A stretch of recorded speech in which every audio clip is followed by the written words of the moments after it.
காலத்தில் குடிசையெல்லாம் கண்ணீரில் மிதக்கின்ற கட்டு மரம், வெயில் காலத்தில் குடிசையெல்லாம் அணையாமல் எரிகின்ற காட்டு மரம். சேரி இல்லா ஊருக்குள்ள பறக்க வேணும் பெறப்புள்ள, பட்டதெல்லாம் எடுத்து சொல்ல பட்ட படிப்பு தேவையில்லை.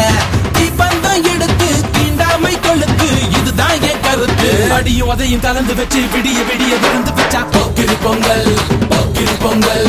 இடுப்பு எலும்ப ஒடிச்சு வச்சு அடுப்பில்லாம எரிய வச்சா போக்கிரி பொங்கல், போக்கிரி பொங்கல். ஆட்டுங்கட்டா என்ன சுத்தி நான் ஐயனாரு.